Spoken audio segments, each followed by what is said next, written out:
امروز از تأسیسیابی قواهای مسلح جمهوری تاجیکستان 26 سال سپری می شود و بخشیده به این سنه مهم تاریخی در سراسر مملکت چورابین‌های مختلف برگزار می گردند. در اکادمی وزارت کارهای داخلی جمهوری تاجیکستان بخشیده به روز تأسیسیابی قواهای مسلح فستیوال صنعت‌های محاربوی برگزار گردید که در آن کورسانتان و نمایندگان فدراسی‌های ورزشی کشور هنر و مهارت خود را نشان دادند.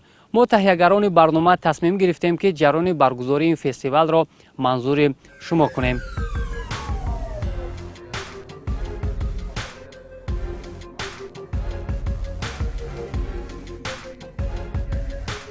فستیوال صنعت‌های محاربوی در اکادمی وزارت کارهای داخلی جمهوری تاجیکستان باری نخست برگزار گردیده مسئولش کافدرای تاکتیکای مخصوص و آمادگی جسمانی میباشد.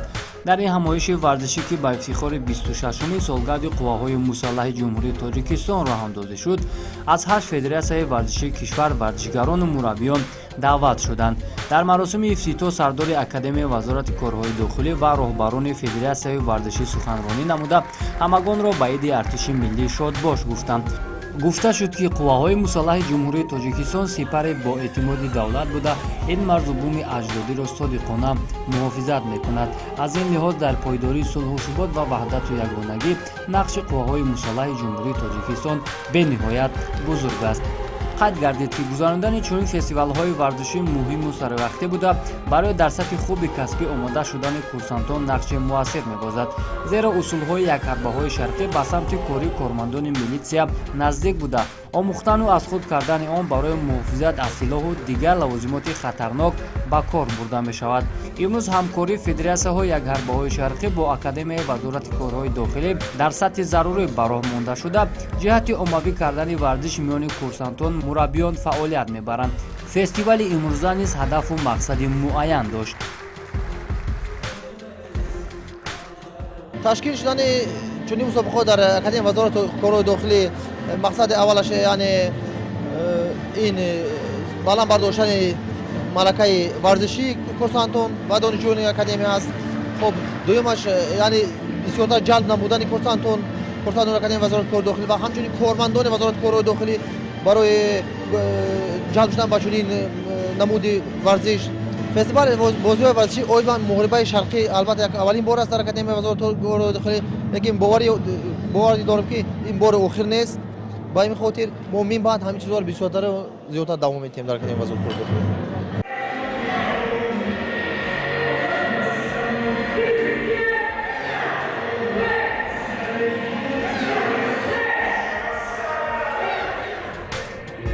طبق نقشه برگزاری فستیوال هر دسته اشتراکی موافق به نوع ورزشی خود در هیئت دسته‌ای نمایش ورزشی را نشان می‌دادند. در نوبت اول هنر و استعداد ورزشگران عضو کمیته اجرایی فدراسیون اونیفایت جمهوری تاجیکستان نشان داده شد که در آن ورزشگران جوان و نورس از اصول‌های معمول این رشته ورزش کار گرفتند.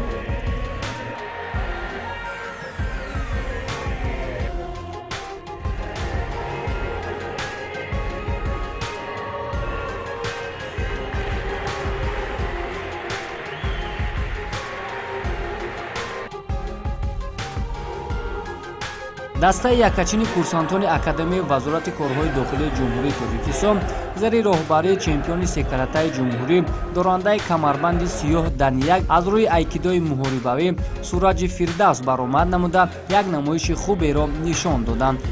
چنانکه که مسئولین ابراز داشتند بعد از آنکه که اکادمی صاحب بینایی نو گردید باز شرط و شرایط و امکانیت‌ها برای مشغول شدن به نمودهای ورزش بیشتر شد. تالار ورزشی که امروز در اختیار دانشجویان کورسانتان اکادمی بگذار شده است، آنها توانستند هنر و ملکه ورزشیشان را دوچند نموده به دسته‌های یکچین کشور شامل شوند. از جمله کورسانت اکادمی میجگونه صمدова توانست در چندین مسابقه‌های آسیایی کشور ما را نمایندگی کند. به غیر از این امروز باز چندین ورزشگران موفق در اکادمی تعلیم میگیرند. من مینداری خودم رو با وزارت کارهای داخلی جمهوری تاجیکستان و سردار اکادمی وزارت کارهای داخلی جمهوری تاجیکستان مینداری خودم رو میرسونم که چنین فستیوال نمایشی از نمودهای صنعت‌های محاربوی امروز برگزار گردید و تیم یکچین دسته اکادمی که جمهوری تاجیکستان رو ما امروز این نمود ورزش رو меомӯзонем ва дар оянда мехоҳем ки боз ҳама хел фестивалҳо ба намоиш гирифта шуда бошанд ва бо иштирок варзем ва оянда мехоҳем ки дар сатҳи арсаи байналмилалӣ парчами миллии ҷумҳурии Тоҷикистонро баланд бардорем. дар академияи вазорати корҳои дохилии ҷумҳурии Тоҷикистон сексияи варзишӣ аз намудҳои муҳорибавии айкидои ҷумҳурии Тоҷикистон фаъолият менамояд ва волейбол ва инчунин куштиниҳои дзюдоу самбо ва ман чемпиони секретари ҷумҳурии Тоҷикистон дори ба муҳорибави омехта мебошам ва дар чандин мусобиқаҳои ҷумҳуриявӣ иштирок варзида ҷойи аввалро ишғол намудем.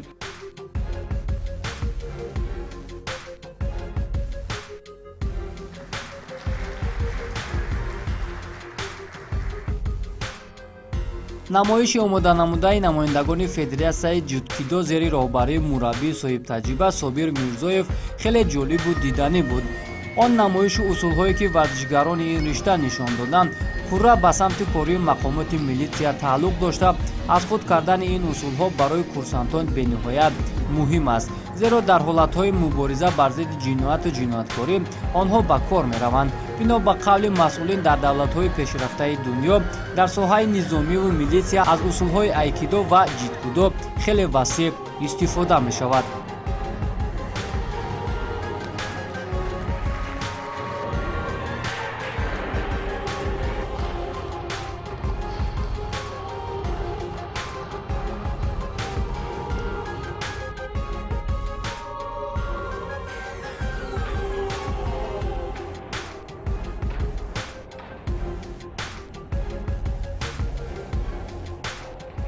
мақсад ва ҳадаф аз гузарондани ин фестивал дар он буд ки яъне ҳамкории зич байни федератсияҳои варзишӣ ва ҳамкорӣ байни академияи вазорати корҳои дохилии ҷумҳурии Тоҷикистон.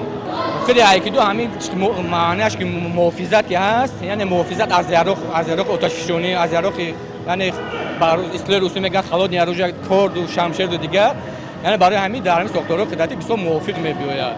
ва ин айкидо чӣ хеле гуфтем бод зина ба зина дорад. Зина аст ки барои навомӯзон, барои касбиён, барои звенаҳои мобайнӣ ва барои сохторҳои қидратӣ. Он чизе ки дар сохторҳои қидратӣ дахл дорад, мо барои навомӯзон дарс наметиҳем ҳамон чизоро.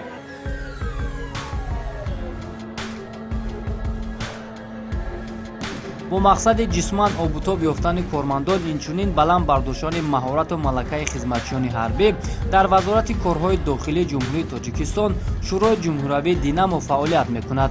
клуби мазкур яке аз шохаҳои боэътимоди варзиши ҷумҳурӣ ба ҳисоб рафта, варзишгарони он ба ҳайси дастаҳои мунтахаби кишвар шомил буда, аз рӯи намудҳои гуногуни варзиш дар сатҳҳо мусобиқаҳои ҷумҳуриявӣ байналмилалӣ ширкат ва зинаҳои намоёни ифтихориро соҳиб шуданд, ки дар ин миён дастпарварони академияи вазорати корҳои дохилӣ низ шомиланд.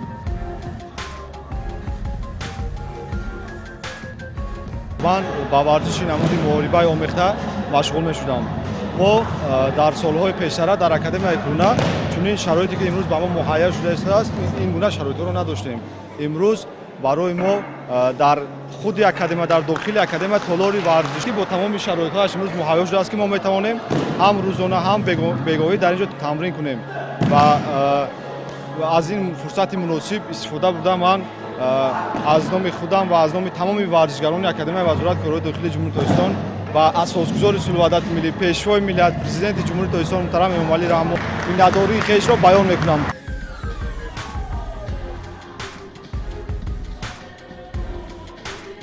варзиш воситаи муҳими нерӯмандӣ буда, ҳамзамон барои шинохти миллат дар арсаи олам нақши муассир дорад. имрӯз ҳукумати ҷумҳурии Тоҷикистон таҳти ғамхориҳои пешвои муаззами миллат муҳтарам Эмомалӣ Раҳмон барои оммаи кишвар шароити хуби варзиширо фароҳам овардааст.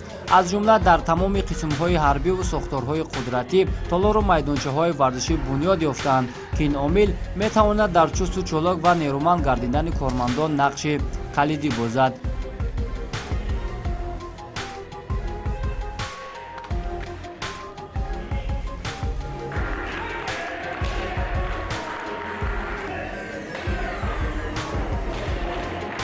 дар ҷамъбасти фестивали мазкур аз ҷониби сардори академияи вазорати корҳои дохилии ҷумҳурии Тоҷикистон ба роҳбарони федератсияҳо ҷиҳати иштирок ва ҳамкориашон барои гузарондани фестивал ҷом ва сипосномаҳо тақдим гардид ки ин омил боз ҳам таваҷҷӯҳи намояндагони риштаи варзишро ҷиҳати робитаи зич доштан дучанд мекунад.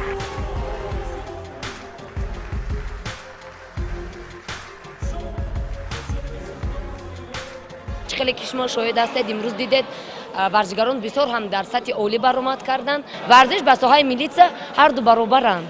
و هم خدمتچی خلقن، ورزشکاران هم خدمتچی خلقن کوشش میکنن که پرچمبرداری ملت و دولت باشن و حصولی که ما امروز نشان دادیم با پا، با دست، حصول گوشتینگ، یعنی که از تپانچه چخ خود رو محافظت کردن در کار بود. شما امروز دیدین، ما امروز افتخار میکنیم که رحمت به این جماعتی که امروز ما تکلیف کردن اکادمی دینامو، ما مهارت و مالکه خود رو نشان دادیم و در آینده باوری داریم که همکاری میکنیم.